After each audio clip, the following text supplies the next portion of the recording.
네, 안녕하세요. 통사 지리편 온라인 클래스 시작하도록 하겠습니다. 두 번째 단원인 교통통신의 발달로 인한 변화, 이 단원에 대해서 온라인 클래스를 진행하도록 할 건데요. 이 단원은 그렇게 어렵지 않은 단원이에요. 그래서 이번에 원래 3단원 지역성 하려고 하다가 이 단원으로 바꾼 거니까 참고하기 바랍니다. 자, 뻔한 내용들입니다. 교통통신이 발달하게 됐을 경우에 우리의 삶의 방식은 어떻게 변할 것이냐? 첫 번째, 일상생활 범위가 확대된다. 맞죠? 자, 뭐, 예전에는 마차 끌고 다니다가, 그러다가 자동차 생기다가, 비행기 생기다가, 이러면서, 현재는 전 세계가 그냥 생활권이 돼버리는 거죠. 그래서 이동 시간과 비용이 감소하겠고, 당연히. 그래서 이동 가는 거리가 현재는 많이 증가한 상태입니다. 우리나라 안에서만 봤을 때는 KTX가 이런 현상을 부추긴 요인이 되겠죠, 그죠? 자, 뿐만 아니라 대도시권의 형성에도 큰 영향을 준다라고 많이 얘기합니다. 쌤이랑 저번에 도시 공간 구조에 대해서 얘기를 좀 했습니다. 도심, 다음에 중간, 주변 지역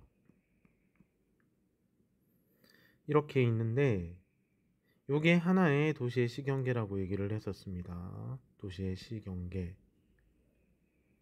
그런데 사람들이 이 도시 안에서 너무 과파 상태로 살다 보면은 결국 도시 바깥으로 인과 산업이 이동한다고 그랬죠.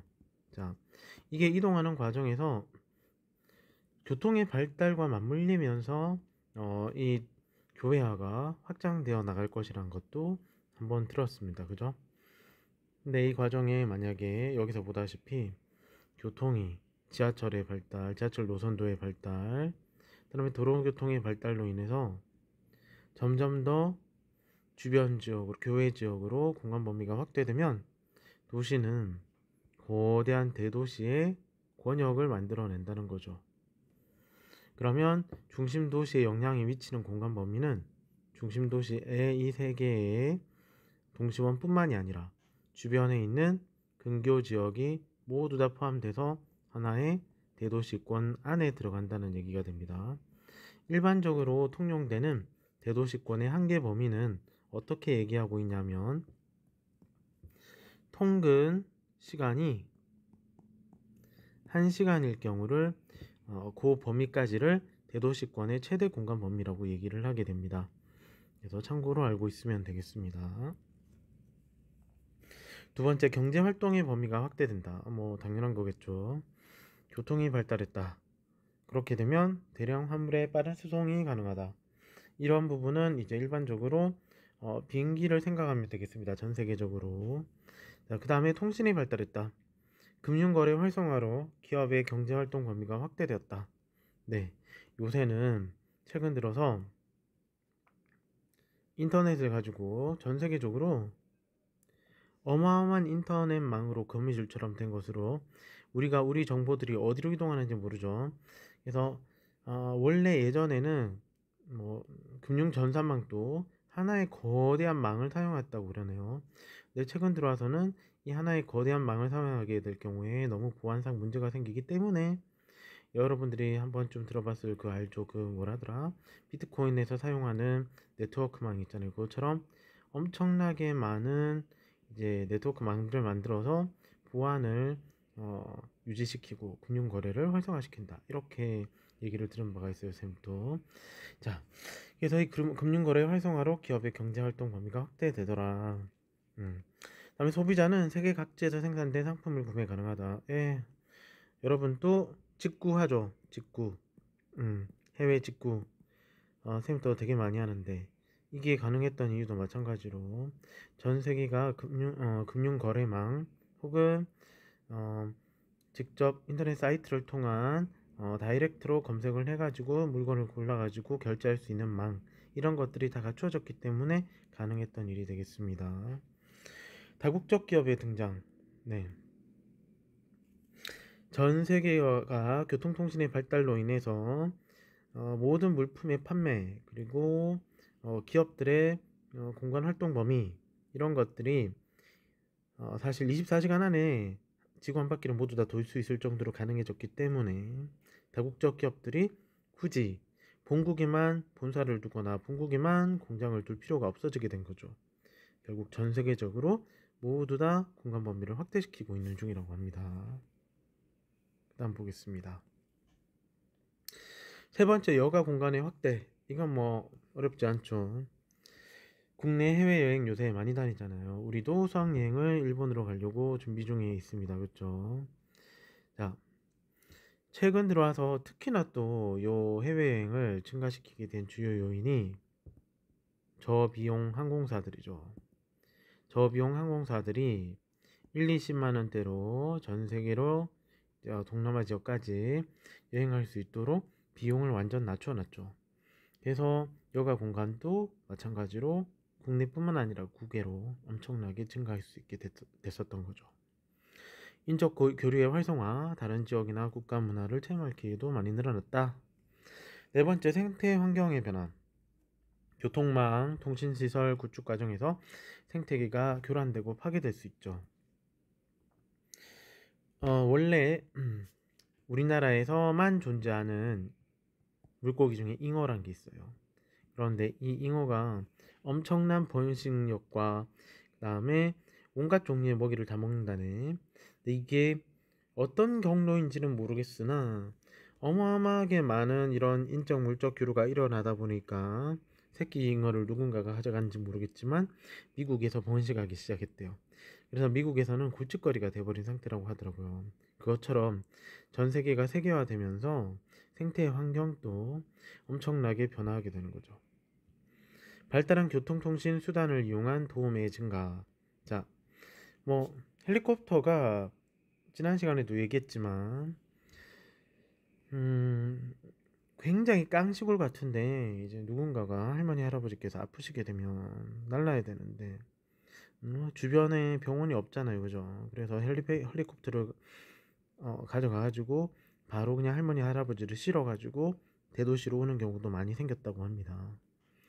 그런 병원 시스템을 활용할 수 있는 방법도 있고, 뿐만 아니라 산불 진압이라든지 위치 확인 시스템을 활용해서 멸종위기 동물도 보호하고 이런 종류로 생태 환경에서도 크게 영향을 미치고 있다라고 얘기합니다.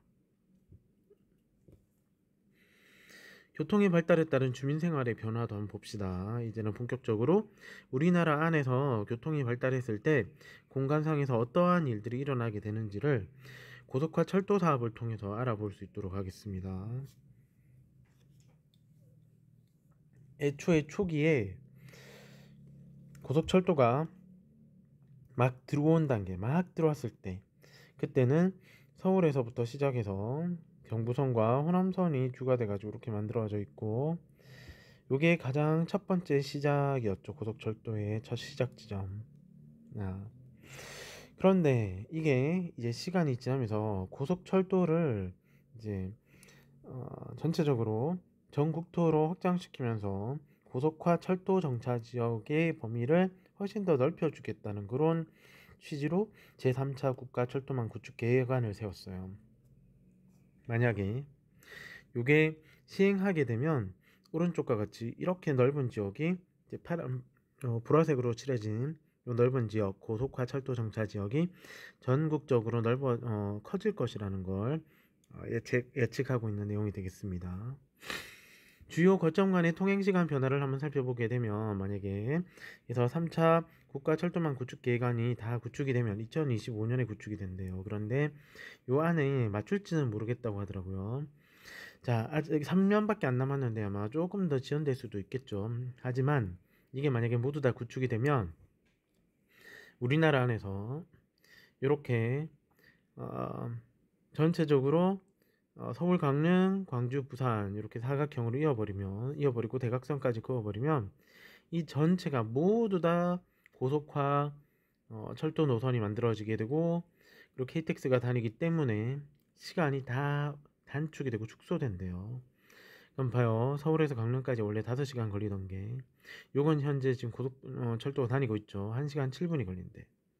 서울에서 부산까지 2시간 30분 걸리고 그리고 부산에서 강릉까지도 지금 공사 중이던데 쌤이 포항에서 쭉 요 국도를 타고 강릉 쪽으로 가보니까 거의 공사가 많이 진전된 모습을 봤었어요. 요게 지금 부산에서 포항으로 와서 포항에서 강릉까지 가는 KTX 어, 고속화 철로가 놓여지고 있다고 합니다. 이게 놓여지면 부산에서 강릉까지는 2시간 30분, 다음에 포항에서 강릉까지도 1시간 4, 50분 만에 갈 수 있게 됩니다. 그러면 동해안 굉장히 꼬불꼬불하잖아요, 길이. 그게 완전 순식간에 그냥 차로 운전 안 해도 강릉까지 갈 수 있는 거죠. 자, 전국이 모두 다 2시간 반 거리 내에 있기 때문에 이동하기 정말 편하게 되겠죠, 그죠? 훨씬 더 많은 사람들이 서로 극과 극이 있는 지역, 대각선에 있는 지역을 마음껏 왕래할 수 있게 되겠죠. 자, 그렇다면 이로 인한 긍정적 측면과 부정적 측면은 어떤 것이 있는지 한번 알아보자라고 이제 얘기할 수 있는 거죠. 첫 번째 긍정적 측면부터 한번 살펴볼까요? 자, 일단 우선에 3차 고속철도 구축 계획안에 대해서 조금만 더 살펴볼게요. 자, 여기 보다시피 원래 있었던 고속철도 노선뿐만이 아니라 좀 복잡하게 돼 있는데 음, 녹색으로 된 부분이 신규 반영, 다음에 분홍색으로 된 게 추가 검토해서 다시 또 들어간 거래요. 한번 살펴보세요. 녹색 구역을 보게 되면 현재 막 서울에서 문경까지 왔다가 김천을 지나서 진주 거제까지도 가게 돼 있네. 와, 대단하다, 그죠? 그 다음에 그렇지. 부산에서 신경주로 와가지고 신경주에서 포항까지 갔다가 포항에서 울진 동해까지, 강릉까지는 완벽하게 다 안 놓이네. 동해까지 가도록 돼 있죠, 그죠? 야, 그래도 이게 어디냐? 강원도를 갔다가 1시간 3, 40분 만에 갈 수 있다는 건데 포항에서 엄청난 거지. 그리고 추가 검토를 광주를 넣은 거예요. 광주에서 동대구까지 군위까지 가기도 하고. 다음에 실은 여기 안 나타나는데 조금 더 이제 될 거예요. 이제 조만간에 이루어질 건데 광주에서 여기 있는 요 빨간색 선은 원래 놓여 있던 선, 요 선을 타고 그 다음에 충주 제천을 지나서 거의 뭐 강릉까지 갈 수 있게 그렇게 놓을 거라고 하더라고요. 그럼 전라도 사람들도 강원도 여행하기가 되게 편해지게 되겠죠, 그죠? 전 국토가 그냥 고속철도 노선이 돼버리는 거죠. 이러면 뭐 굳이 서울, 인천, 경기에 몰려 살아야 될까? 뭐 그럴 필요도 없지 않을까? 이런 생각이 들기도 하네요. 자, 볼까요? 자, 그럼 고속철도망이 구축이 되면서 어떠한 변화가 생길 것이냐? 자, 고속철도 및 고속화철도의 정차 지역이 많이 증가해요. 그러면 지역 간 접근성이 굉장히 개선되겠죠. 굳이 수도권에 살 필요가 없다. 다음에 관광 명소를 찾는 관광객 당연히 증가하겠죠. 수도권에서 지방의 각 대학으로 입학하는 신입생이 증가. 물론 이것도 가능할 거예요. 근데 역으로 이런 일도 벌어질 수 있어요. 지방에서 수도권으로 가기가 굉장히 편해지기 때문에 지방에 있는 학생들이 오히려 더 수도권으로 몰려서 갈 수도 있는 거, 역순이죠. 그렇게 될 수도 있는 거예요. 왜냐하면 집에서 심리적으로 KTX를 타면 단시간 내에 갈 수 있기 때문에 더 가깝게 느끼면서 더 집에서 멀리 이동하려고 하는 마음이 생길 수도 있는 거죠. 여러분도 분명히 그런 생각을 가지고 있는 거 쌤이 다 알고 있습니다. 그것도 좋으니까 서울에 있는 대학교라도 무조건 가야 되겠다, 그죠? 자, 그 다음 고속철도가 정차하는 역 인근 상인들의 매출이 증가한다. 이것도 뭐 뻔한 얘기죠.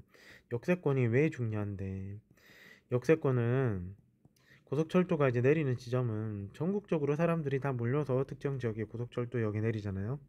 그러면 사람들이 뭐라도 하나씩 사가지고 가지 않겠어요?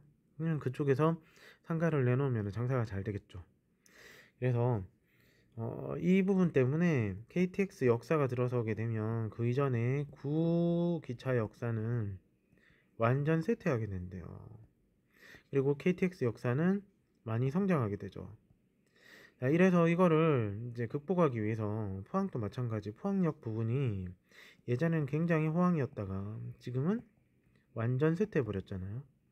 이거를 이렇게 세우기 위해서 어떻게 한다? 최근에 들어와서 주상복합 건물을 뭐 포항에다가 60층짜리를 세운다 이런 말들을 하긴 하던데 뭐 가능한지 모르겠어요.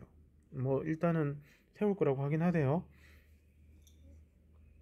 이것처럼 구포항 역사, 구기차 역사가 죽어버리니까 살리기 위해서 노력을 하고 있는 거죠, 시청에서. 그 다음,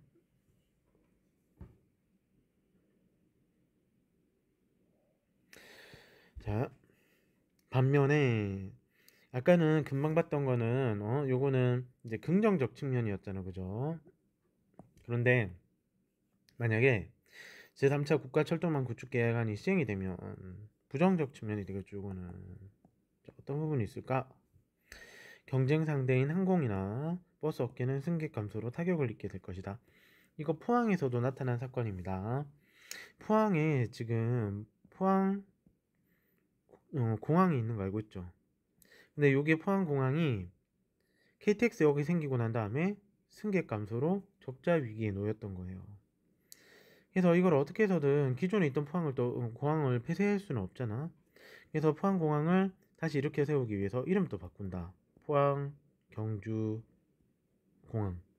경주가 들어가면 관광지이기 때문에 사람들이 일단은 이쪽에서 포항공항으로 가게 되면 거기 내려가지고 경주로 버스 타고 이동할 수도 있고 경주로 갈 수 있겠네 이런 생각을 하면서 승객 수요자가 많이 늘어날 수 있지 않을까라는 이제 생각을 했을 거예요, 분명히.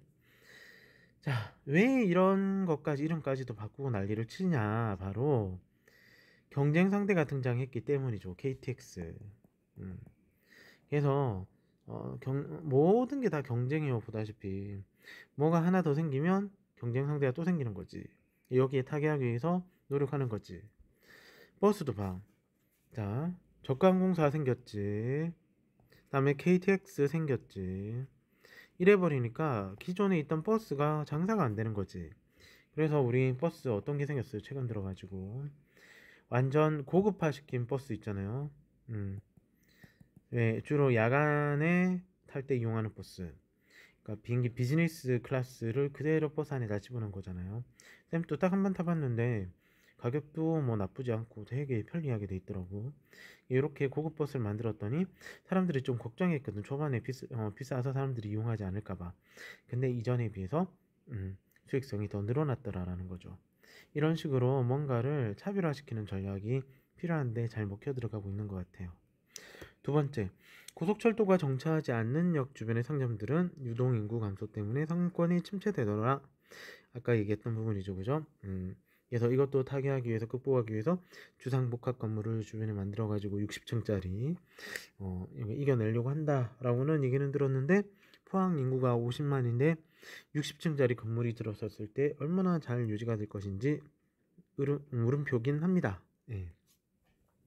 그 다음 세 번째, 대도시에서만 판매되는 재화와 서비스에 대한 의존율이 증가한다. 자, 이것도 이게 무슨 말일까라고 생각할 수 있겠죠. 자, 대도시에서만 판매되는 재화, 물품, 서비스 이런 게 뭐가 있지? 라고 생각할 수도 있어요. 그렇지만 생각해 보세요. 여러분들이 백화점에 듣도 보도 못한 특이한 유명 브랜드들 이런 것들은 지방에서는 구할 수 없는 거지. 그러면 부산의 신세계 백화점이나 서울에 있는 롯데백화점을 가야 되는 거지. 즉 대도시에 가면 이런 고급 브랜드, 특이한 브랜드들을 접할 수가 있는 거잖아요, 그죠? 그런 측면에서 얘기를 해줄 수 있다는 거예요, 이런 부분을. 다음에 서비스.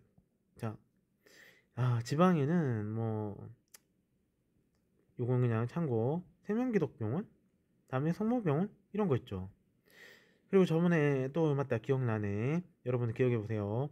포항에 아동병원 없다 그랬죠. 이러니까 지방은 계속 죽어나는 거지. 이런 여러 병원에 갈 바에야 차라리 대도시에 가서 경대병원 가거나 부산대병원 가거나 아니면 서울에 있는 현대 아산병원 가거나 삼성병원 가거나 이러겠죠.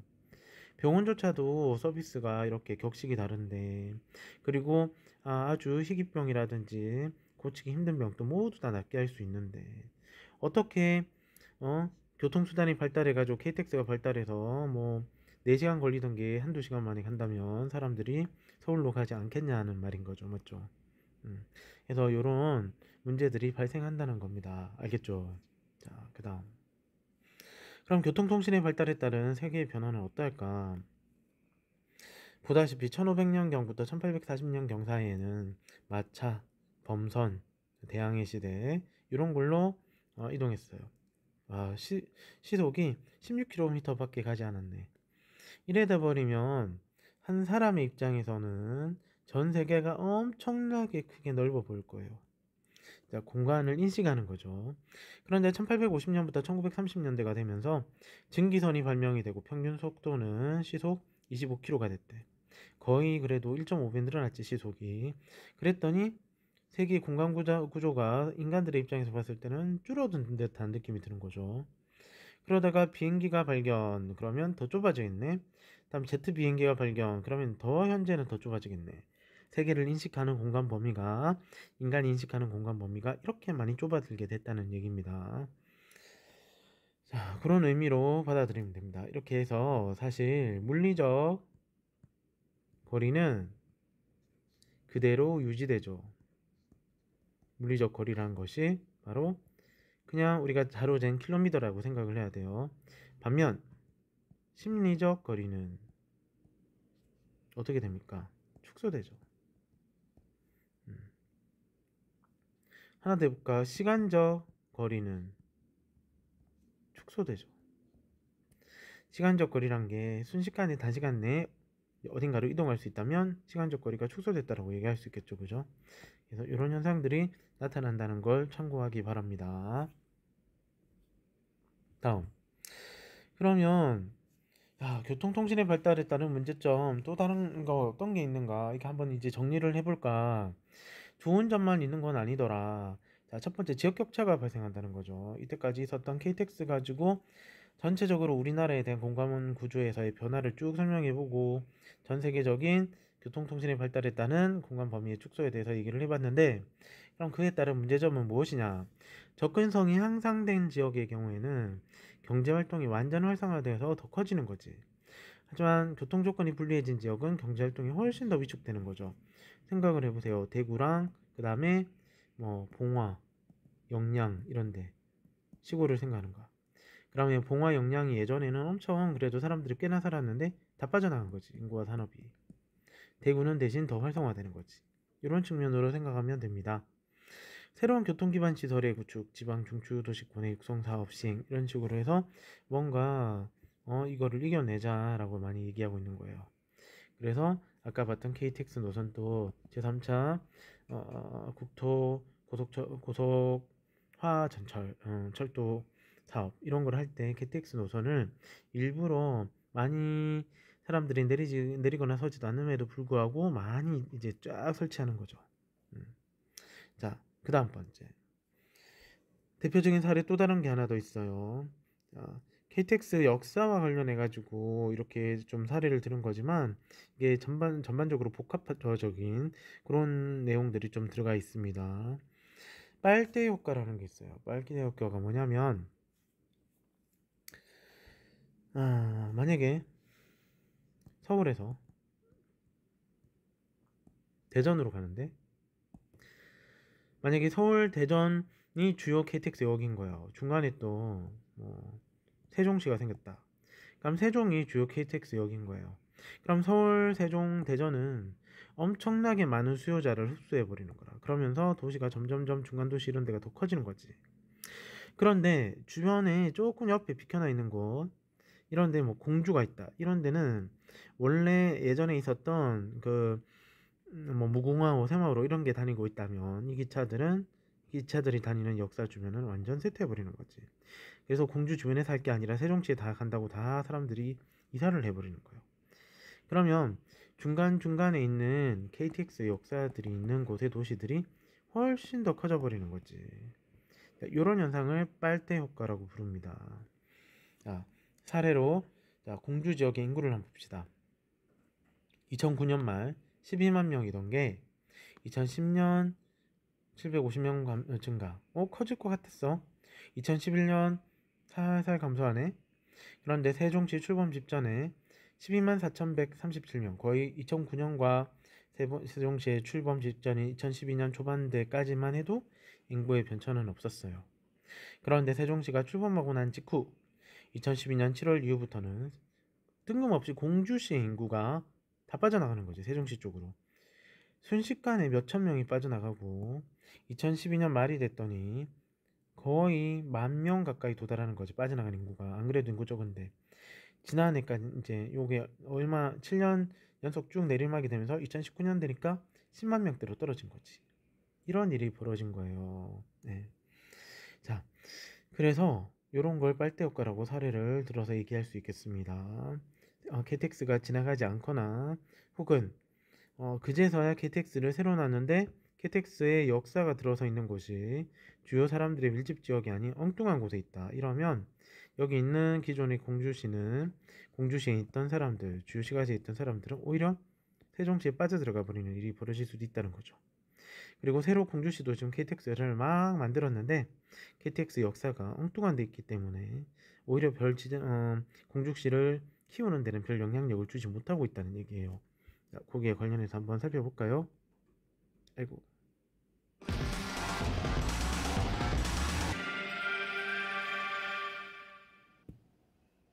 충남에는 KTX역이 천안 아산역과 공주역뿐인데요. 천안 아산역은 활성화된 반면 공주역은 사실상 간이역이 돼버렸습니다. 엉뚱한 곳에 지어서 이용객의 발길이 뜸하기 때문입니다. 현장 K 박병준 기자입니다. 2015년 완공된 호남고속철도 KTX 공주역. 건설비만 440억 원에 달합니다. 역사 주변 개발 청사지는 온데간데 없고 논과 밭만 눈에 들어옵니다. 주차장은 텅텅 비었습니다. 열차에 타고 내리는 사람을 일일이 세보니 고작 15명. 그 다음 열차는 7명만 타고 내렸습니다. 15분 내외 정도 이용하시더라고요. 내리는 분한 15분 정도, 타시는 분한 15분. 공주역의 하루 평균 이용객은 503명으로 개통 당시 예측치의 4분의 1을 밑돌고 오송역과 비교하면 2.8% 수준입니다. 승객이 워낙 없다 보니 역사 안에는 이 커피숍 한 곳과 그리고 코레일 자회사가 운영하는 이 편의점 단 2곳이 편의시설의 전부입니다. 다른 데는 막 김밥집도 있고 오뎅이나 떡볶이 파는 데도 많은데 기다리는 동안 뭐 하시는지 할 게 없고. 주로 핸드폰 보거나 친구랑 통화하거나 짐 정리. 공주와 부여, 논산과 계룡 주민을 모두 승객으로 흡수하겠다며 중간 지점인 허 벌판에 짓다 보니 접근성이 떨어진 겁니다. 공주 시내에서 역까지 20km를 승용차로 이동해봤습니다. 구불구불한 도로에 차로도 좁다 보니 26분이 걸렸습니다. 훈련병과 면회기까지 연간 100만 명이 찾는 논산 육군훈련소로부터는 40분, 부여에서도 30분이나 걸립니다. 대중교통은 더 열악합니다. 공주 시내를 오가는 시내버스는 40분에서 2시간 30분을 기다려야 합니다. 논산과 부여를 오가는 버스편도 각각 하루 6대, 10대가 전부입니다. 이마저도 역까지 가는데 1시간이 걸려 KTX를 이용하는 장점이 거의 사라집니다. 거기까지 이용 잘 안 쳐. 왜요? 여기서는 뭐 이런 거 타면은 금방 가는데 거기 가려면은 거리상 불편해. 대중교통 그 배차 간격을 좀 좁히고 노선 확대가 좀 필요하고요. 그다음에 시군으로서의 그런 연계 교통망 확충이 굉장히 중요합니다. 자, 여기까지 잠깐 봤죠. 그래서 다시 되돌아오겠습니다. 보다시피 도시 행정 혹은 이런 교통의 행정이 얼마나 중요한 것인지 알 수 있겠죠. 어디다가 KTX역을 설치하느냐에 따라서, 그리고 KTX역을 엉뚱한 데 뒀다면 거기에 대한 보조 교통수단이 얼마나 잘 배치가 돼 있어야 되느냐에 따라서 지역 경제 성장에 큰 역할을 할 수가 있다는 것입니다. 자, 그 다음 번째입니다. 자, 빨대 효과에 대한 사례로 지금 서울하고 그 다음에 강릉역을 연결시키는 중간중간에 KTX 역사가 들어선 곳, 여기를 지금 찍어놨어요. 네, 이제 이렇게 KTX 역사가 들어서게 되면 어떤 문제점이 발생하냐면, 이 역사 쪽으로만 모두 다 이제 인구 산업이 또다시 몰리면서 그러면서 주변 지역은 오히려 더 쇠퇴를 하게 된다는 거죠. 그래서 빨대 효과에 의해서 주변에 있는 인구와 산업을 그냥 끌어들여 버려 가지고 요 지역을 제외한 나머지 지역은 오히려 더 텅 비게 만들어 버린다는 거예요. 이런 현상이 빨대 효과라고 얘기할 수 있는 겁니다. 자, 두 번째. 생태 환경의 변화 측면에서도 보죠. 도로 철도 건설을 하게 되면 생태 파괴되는 건 당연하죠. 그 다음에 뭐 사람 물자의 국제적 이동이 되면서 생태 불안을 시켰다라는 것을 얘기했죠. 유조선 충돌도 자주 일어나서 해양 오염도 많이 됐었고, 그리고 대표적인 사례가 바로 코로나였잖아요. 하도 사람들이 전 세계적으로 많이 돌아다니다 보니 중국에 있었던 혹은 특정 변방 지역에서만 살짝 퍼져 있었던 그런 질병들이 박쥐에 의한 바이러스들이 결국 전 세계적으로 다 퍼져나가는 일이 벌어졌습니다. 해결 방안, 자, 뭐 도로 건설 시 우회도로나 생태 통로 건설하자. 다음에 선박 평형수 처리 장치의 설치 의무화를 하자. 이게 뭐죠? 이렇게 생각할 수 있죠. 선박 평형수 처리 장치가 무엇이냐? 이게 바로 유조선이 쉽게 난파되는 주요 요인 중에 하나라고 얘기하는 겁니다. 배가 바다에서 뜨잖아요. 이렇게. 그런데 배가 이렇게 일정하게 떠 있기 위해서는 배 안에 물이 똑같이 일정하게 이렇게 고여 있어야 된대요. 선박이 균형을 유지하기 위해서.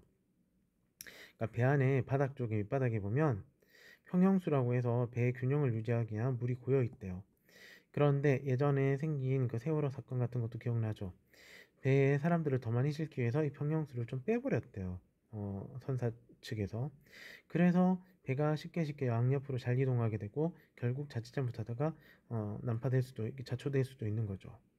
자, 그래서 배가 자초되면 바로 기름이 빠져나오는 거잖아. 그러면 생태계 파괴를 유발하게 되겠죠. 그래서 이것도 심각한 문제이기 때문에 여기에 대해서도 많이 언급을 하게 된답니다. 자, 생태환경 변화 한번 볼까?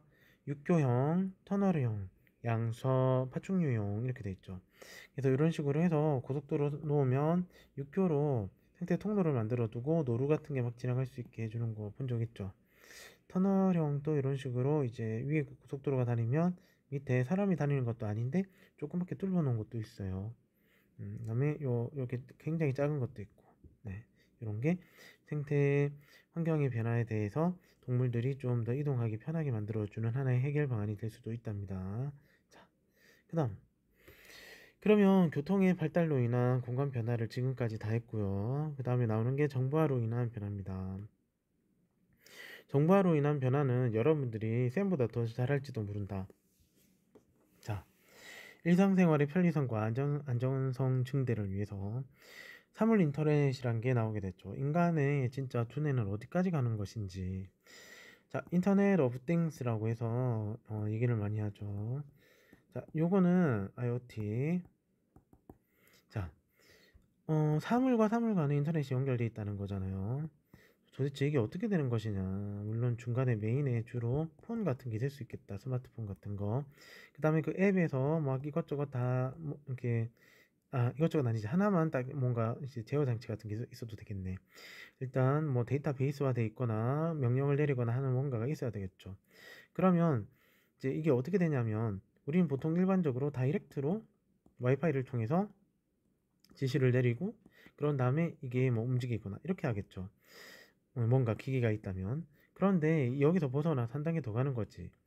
인간이 앱을 통해서 뭔가를 기기를 한번 건드렸으면 이게 기기와 기기 간에 다시 또 한 번 더 연결되고 또 이 기기가 또 다른 기기와 또 다시 연결이 되는 거지. 그래서 인터넷 무선 상태에서. 그러면 사람이 예를 들어서 뭐 침대에만 앉아도 침대만 누워도 조명이 꺼진다든지 침대가 조명과 연결한 이제 사물 인터넷에 뭔가 무선 상황이 있겠죠. 그런 것들. 다음에 기계가 지가 알아서 작동을 해서 다른 기계를 피해 다닌다든지 하는 거. 대표적으로 그래서 쌤이 여기 적어놨죠. 에코백스라는 게 있어요. 부모님한테 적극 추천하고 싶은 아이템이에요. 생각보다 좀 비싸긴 하더라고요. 한 150만 원 정도 하던데 이게 뭐냐면 청소기예요. 청소기인데 인공지능 사물 인터넷을 적극 활용한 청소기. 얘는 지가 알아서 영상을 찍고 그 다음에 영상으로 주변에 물건이 있으면 다 피해가고 지가 알아서 한 번에 먼지도 빨아들이면서 다음에 저기 뭐야 그 걸레 같은 게 뒤에 달려서 걸레로 쫙 한번 쓸어 다니면 들고 다니는 거죠. 그리고 지가 알아서 매핑을 해가지고 스스로 모든 곳을 다 청소를 해버리고 끝내버린대. 그러니까 이런 상황이 이제 시기가 다가온 거죠 지금. 인터넷이나 모바일 기기를 활용해서 인터넷 쇼핑, 뭐 원격 교육, 지금 우리가 하고 있잖아요 원격 교육. 자, 이런 것들. 두 번째, 근무 환경의 변화. 전자문서, 화상회의 이런 거 다 하죠. 원격 근무 할 수 있잖아. 온클 같은 걸로 우리 지금 원격으로 수업을 하고 있잖아요. 뻔한 거. 다음 세 번째, 새롭고 다양한 인간관계를 형성한다. 인터넷을 이용한 가상 공간에서 정보를 기록하기도 하고 개인의 가치관을 공유하기도 합니다. 그래서 이제 익명성이에요. 여러분들이 익명성을 너무 잘 활용하던데 있게 있죠. 익명 게시판. 쌤은 요거 제철구를 쳐봤어요. 요새 제철구를 치니까 포항 제철구 41기가 탁 뜨네요. 42기는 이제 안 뜨네. 예전에는 42기가 떴는데 어떻게 바꿨길래 안 뜨지? 너희들이 뭔가 익명 게시판에서 활동을 하고 있는 것 같긴 하던데, 그죠? 거기에 익명 게시판을 통해서 새로운 인간관계도 형성시키고 하긴 하겠지. 자, 네 번째, 정치 참여 기회 확대. 요거는 지난 정권 때 참여 정권이라고 해서 전자민주주의를 적극 실현해본 정권이 되겠죠, 그죠? 그래서 인터넷 통해서 여론도 수렴하고 홍보 활동하고 서명운동하고 다 했잖아요. 자, 이렇게 사회 문화 전체적으로 다 퍼지고 있어. 직접 방문하지 않아도 원격진로, 원격 교육 가능하고 현재처럼 스마트폰 이용해서 영화, 텔레비전 프로그램 모두 다 시청하고, 그죠? 자, 다음. 하지만 피해도 있다는 거죠. 폐단이 있어요. 어떤 거냐면 인터넷 중독이 발생하더라. 이거 어째? 듣고 있나? 일반. 자, 너무 심하죠, 그죠? 인터넷 중독. 뭐 다른 반도 분명 마찬가지일 겁니다. 스마트폰이나 패드를 너무 많이 가지고 있다 보니까 이게 끊어지지 않죠. 쌤 또 이해는 하는데 안 돼요. 이거를 끊지 않으면 여러분들의 성적은 어느 정도 한계가 있어요. 수업 시간에 그렇게도 많이 설명을 하는데 딴짓하거나, 그죠? 지금 또 분명히 누구지? 최땡땡, 김땡땡, 박땡땡, 남땡땡, 뭐 하고 있지? 딴 거 하고 게임하고 쌤 말하는 건 아예 듣지도 않고 그냥 계속 흘러가게, 시간만 흘러가게 하고 있는 것 같은데, 자, 인터넷 중독이 된 거예요. 보세요. 지금 여러분들은 금단이나 이런 현상이 일상생활에 장애가 될 정도 맞잖아요. 그죠? 공부를 제대로 안 하니까, 이것 때문에 집중을 안 하니까, 제대로 안 하는 게 아니라, 맞네, 제대로 안 하는 거지. 그래서 뭐 열람실에 가보면 진짜 초집중해서 공부를 해야 되는데 눈치 보면서 스마트폰 살짝 힐끔힐끔 계속 보고, 그래가지고 집중이 됩니까? 걱정된다. 자, 10대 인터넷 스마트폰 중독률 추이가 이거 2014년까지 조사한 자료에서는 30% 정도 나왔는데, 그런데 현재 지금 우리 학교에서 조사하면 가면 갈수록 높아져서 내 생각에는 한 60-70%는 되지 않을까, 이렇게 생각합니다. 사생활 침해 문제, 이것도 심각하죠. 자, 그런데 이거는 어떤 측면이냐면 개인정보 유출 우려도 있을 뿐만이 아니라 있게, 그 다음에 또 텔레비전, 휴대전화 위치 추적 이런 게 있는데 바로 감시 통제가 가능한 거죠. 자, 요게 지금 이제 우리 학교도 다 CCTV가 달려 있잖아요. 근데 이게 어느 선까지 우리가 허용을 할 것이냐 고민을 하긴 해야 됩니다. 감시 통제도 가능할 수 있다는 거예요, 여러분들. CCTV로 많은 걸 잡아봤다. 자, 이러한 부분이 사생활 침해에 관련되는 부분이 될 수도 있습니다. 자, 그 다음 사이버 범죄. 가상 공간이라고 있게라고 해서 여러분들 얼마나 많은 욕을 하고 선생님 또 비방하고 마음대로 행동하고, 그렇게 중학교에서는 하던가 하다가 큰 코 다칩니다. 자, 그래서 이렇게 통사 시간을 통해서 여러분들한테 이런 부분을 알리고 있다고 생각하면 좋을 것 같습니다. 정말 힘듭니다. 힘들어. 나도 어디까지 너희들을 통제하고 잔소리를 해야 될 것인지 고민스럽습니다. 쌤도 인간인데 내가 뭐 몸이 수십 개도 아니고 혼자서 어디서 어디까지 진짜 감시 감독을 해야 될지 쌤도 지친다, 야 얘들아. 이제 그만하자. 자, 그래서 이거는 지금 시간을 보니까 꽤나 지나간 것 같아서 요거 패스하겠습니다. 나중에 한번 학교에서 보여줄게요. 그다음에 정보와 격차 문제도 많답니다. 지역 간, 계층 간 정보 격차가 너무 많이 발생해서 양극화가 심하더라. 정보와 격차도 보니까 밑에 조사한 거 보세요. 접근 지수란 게 전체 각각의 계층마다의 인원수 대비 얼마만큼 이제 접근을 하고 있는가, 그러니까 인터넷을 활용하고 있는가 모습이겠죠. 그런데 접근 지수에서 또 활용 지수, 실질적으로 쓰는 건 또 많지 않을 수도 있잖아요, 그죠? 그러니까 접근은 거의 다 되고 있는 거지. 그런데 실질적으로 문외한이 되어가지고 이거를 사용을 못하는 부분이 생길 수도 있는 거잖아요. 그래서 접근 지수는 다 높은데 활용 지수가 낮은 거지. 그러니까 어찌 하는지 몰라서 사용 못하거나 아예 안 하는 상태. 이렇게. 그런데 접근 지수조차도 낮은 경우도 생길 수도 있죠. 농어촌 지역, 그죠? 여기에 케이블망이나 인터넷선 안 깔릴 수도 있잖아요. 무선 통신망 안 깔릴 수도 있잖아요. 그래서 힘들어질 수도 있는 거지. 우리나라에 스마트폰이 안 틀어지는 곳이 있을까? 쌤은 체험해 봤습니다. 겪어봤어요. 있더라고요. 완전 시골에 울진에 시골에 가니까 진짜 인터넷이 안 켜지대. 그런 데가 있었습니다. 자, 그다음. 그래서 정보화로 인한 사이버 문제 증가 해결 방안 어떻게 할 것이냐. 이거 잘 들어라, 여러분. 잘 들읍시다. 와, 우리 학교에도 많습니다. 정보통신망을 이용해서 남을 속여서 이익을 보려는 인터넷 사기. 이거 우리 학교에 없네. 다음에 불법 컨텐츠 범죄에서 가상 공간상 익명성을 이용한 사이버 명예훼손 모욕. 이게 우리 학교에서 지금 너무나도 많이 일어나고 있죠. 자, 요즘에는 좀 뜸하더라. 근데 언제 어디서 또 터질지 모릅니다. 자, 이러한 각종 사이버 범죄를 막기 위해서는 어떻게 해야 되지? 우리는 어떻게 해야 될까? 자, 보안 관련 기구 전문 인력 확충하고 학교 안에서 이게 가능한가?